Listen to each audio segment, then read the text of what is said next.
Dentro de los documentos específicamente tenemos a los instrumentos. Reciben el nombre de instrumentos los documentos escritos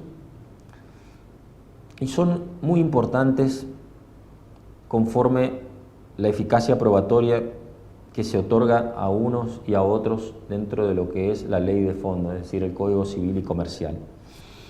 Se clasifican en instrumentos públicos y en instrumentos privados. El instrumento público es aquel que se otorga con las formalidades que la ley establece en presencia de un oficial público a quien la ley le confiere la facultad de autorizarlo.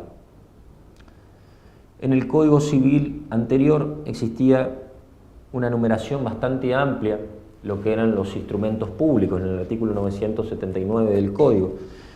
En el nuevo Código Civil y Comercial, este nuevo Código Civil y Comercial reduce notoriamente o simplifica notoriamente la enumeración de los instrumentos públicos en el artículo 289, estableciendo que son, primero, escrituras públicas y sus copias; segundo, instrumentos que extienden los escribanos o los funcionarios públicos con los requisitos que establecen las leyes; tercero, los títulos emitidos por el Estado Nacional, Provincial o la Ciudad Autónoma de Buenos Aires conforme a las leyes que autorizan su emisión. Los instrumentos públicos reúnen la característica de que el sujeto de quien emanan debe ser un funcionario público o un escribano, debe ser un sujeto competente, depositario de la fe pública, a tenor de un encargo legal, y la forma en la que debe instrumentarse ese documento. La importancia que reviste el instrumento público dentro del proceso se debe a la fuerza probatoria, como les decía, que le confiere la ley de fondo. Primero, en cuanto a que se ha realizado el acto, la fecha, el lugar y los hechos que el oficial público enuncia como cumplidos ante él, por él o ante él, hasta que sea declarado falso en juicio civil o criminal. Es decir, hay una presunción de autenticidad del instrumento público en lo que tiene que ver con los hechos que el oficial público relata como que han sido cumplidos por él o en su presencia. Mientras tanto, no sea declarado falso el documento en juicio civil o comercial. Y en cuanto al contenido de las declaraciones sobre convenciones, disposiciones, pagos, reconocimientos y enunciaciones de hechos que contenga ese instrumento y que estén directamente relacionados con el objeto principal del acto que está instrumentado en el mismo, tiene un valor probatorio relativo. El Código Civil dice hasta que se produzca prueba en contrario. Eso lo establece el artículo 296 del Código Civil y Comercial. Por otro lado tenemos el instrumento privado. El instrumento privado es aquel que las partes otorgan sin la intervención del oficial público, pudiendo utilizar la forma que más estimen conveniente, si la ley no designa una forma específica determinada, conforme lo establece el artículo 284 del Código Civil y Comercial de la Nación. Se exige, sí, la firma del autor o los autores como recaudo imprescindible, conforme lo establece el artículo 288 del Código Civil y Comercial, y la firma debe consistir en el nombre del firmante o en un signo, y en los instrumentos generados por medios electrónicos el requisito de la firma de una persona queda satisfecho si se utiliza el sistema de la firma digital que asegura indubitablemente la autoría e integridad del instrumento. Existe una diferencia muy importante con respecto al valor probatorio que tienen los instrumentos públicos y los instrumentos privados. A diferencia del instrumento público, el instrumento privado carece de valor probatorio por sí mismo y su autenticidad depende de que la persona a quien se le atribuye ese instrumento reconozca la firma que está inserta en el mismo. Una vez que es reconocida la firma, también quedará reconocido el contenido del instrumento. La autenticidad de la firma puede probarse por cualquier medio de prueba conforme lo establece el artículo 314 del Código Civil y Comercial. Si la persona a quien se le atribuye el instrumento no lo reconoce o no reconoce la firma, se recurrirá a la prueba pericial caligráfica, que el Código Procesal de nuestra provincia lo denomina cotejo, para determinar si la firma corresponde o no a la parte a la que se le opone, conforme lo establece el artículo 376 del Código Procesal. ¿El cotejo qué es entonces? Es el procedimiento realizado por peritos calígrafos que consiste en la comparación de la firma inserta en un documento que está impugnado con la que constan en otros documentos indubitados a fin de determinar si las mismas pertenecen a la misma persona. En el escrito de ofrecimiento de la prueba pericial, las partes deben indicar los documentos indubitados que van a servir de prueba para el cotejo, conforme lo establece el artículo 377 del Código Procesal.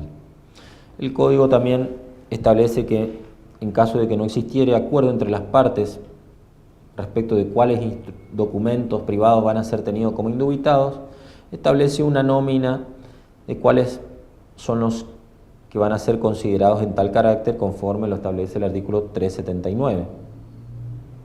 Si no existieran documentos indubitados o ellos fueran insuficientes, el perito calígrafo podrá ordenar la formación de un cuerpo de escritura a su dictado y requerimiento. Esta diligencia se va a cumplir en el lugar en el que el juez designe y bajo apercibimiento de que si no compareciere o rehusare escribir sin justificar impedimento alguno o legítimo, se tendrá por reconocido el documento conforme lo establece el artículo 380.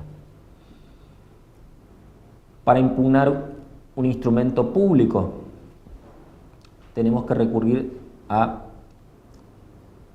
la redargución de falsedad, que es un incidente que se va a promover dentro del plazo de los 10 días de efectuada la impugnación bajo apercibimiento de tener a quien la formulare por desistido si así no lo hiciere. En ese incidente va a ser parte también el oficial público, ¿no es cierto?, interviniente en el instrumento. Una vez que es admitido el requerimiento, el juez va a suspender el pronunciamiento definitivo de la causa para resolver el incidente conjuntamente con la sentencia. Esto lo establece el artículo 381 del Código Procesal de la provincia del Chaco. Continuamos con la prueba de informes. La prueba de informe tiene lugar cuando se solicita a las oficinas públicas, escribanos con registro y entidades privadas que hagan saber parte del contenido de un registro que está bajo su custodia. El procedimiento de la prueba consta de un requerimiento que se cursa a través de un oficio y de una contestación que consiste justamente en el informe emitido por estas entidades que se agrega a la causa. Las oficinas públicas y las entidades privadas tienen un plazo de 10 días hábiles para contestar el pedido, salvo que la providencia que lo haya ordenado hubiere fijado otro plazo en razón de la naturaleza del juicio o de circunstancias especiales. Esto lo establece el artículo 384 del Código de la Provincia del Chaco, el Código Procesal de la Provincia del Chaco. La prueba de informe se diligencia, como decíamos, a través de un oficio que va a ser firmado, sellado y diligenciado por el letrado asistente de la parte, con transcripción de la resolución que lo ordena y que fija el plazo en que deberá expedirse. Se puede impugnar de falsedad esta prueba de informe. En caso de impugnación, se requerirá la exhibición de los asientos contables o de los documentos y antecedentes en que se fundare la contestación. La impugnación se formulará dentro del 10º día de la notificación automática de la providencia que ordena la agregación del informe, conforme lo establece el artículo 387 del Código Procesal Civil y Comercial del Chaco.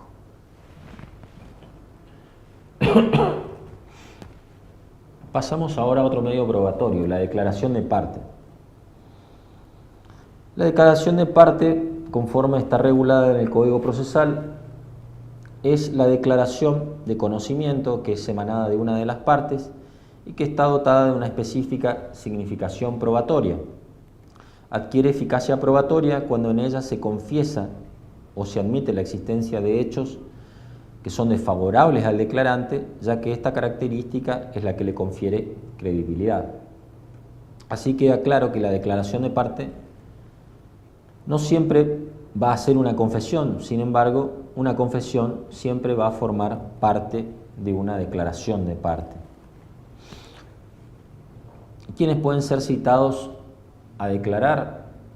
En principio, como lo dice el mismo nombre de la prueba, las partes, pero además de ellas también pueden ser los representantes de personas incapaces, por hechos en que hayan intervenido personalmente en ese carácter, los apoderados por hechos realizados en nombre de sus mandantes, estando vigente el mandato, y en caso de las personas jurídicas, los integrantes de órganos societarios y gerentes, siempre que cuenten con mandato suficiente. ¿Cómo se instrumenta, cómo se realiza esta prueba? La parte comparece ante el tribunal en la audiencia de vista de causa, donde se reciben todas las declaraciones que se prestan en forma oral, es decir, la declaración de partes, la declaración de testigos y las explicaciones también que realizan los peritos se realizan en la audiencia de vista de causa. Y el juez empieza a formular las preguntas que estima convenientes en forma clara y precisa a la parte, ¿no es cierto?, que tengan vinculación, por supuesto, con lo que se ventila en la causa. Las partes también pueden formularse en forma recíproca o por intermedio de sus asistentes letrados las preguntas que consideren convenientes en forma directa y siempre, por supuesto, bajo la dirección y el control del juez.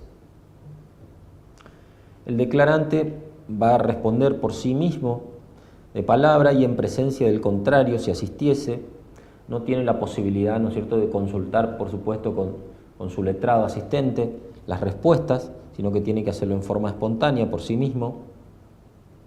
Pero eventualmente el juez le va a permitir la consulta de anotaciones o apuntes cuando debe referirse a nombres, cifras u operaciones contables o cuando así lo aconsejaren circunstancias especiales.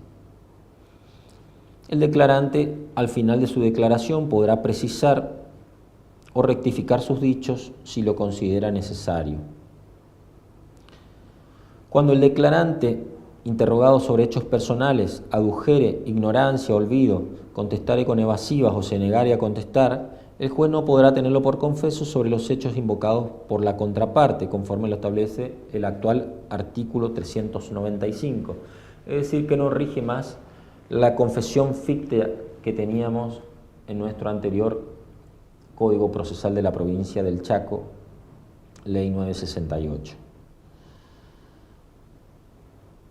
Dentro de la declaración de parte puede ocurrir que haya una confesión judicial expresa, que era lo que decíamos, ¿no es cierto?, cuando la parte admite la existencia de hechos que son desfavorables a su posición procesal, ya que justamente esta es la característica que le confiere credibilidad a la prueba. La confesión judicial expresa que es provocada en el juicio constituye plena prueba,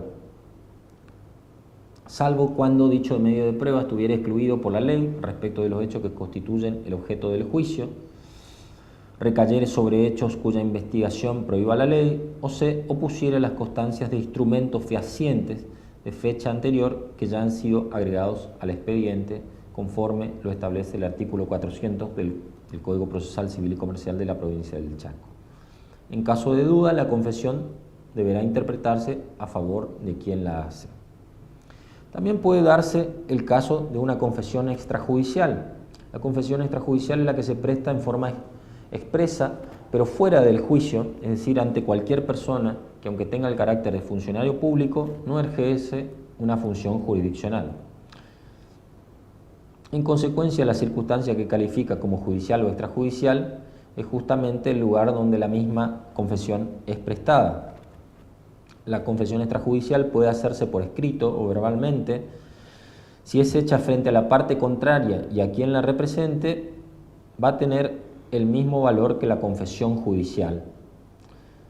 Se descarta en este caso que pueda ser acreditada con prueba testimonial cuando no hubiere principio de prueba por escrito. Si la confesión extrajudicial es efectuada frente a terceros directamente sin presencia de la parte contraria, en este caso la confesión tiene el valor de una presunción simple conforme lo establece el artículo 402 del Código Procesal de la Provincia del Chaco.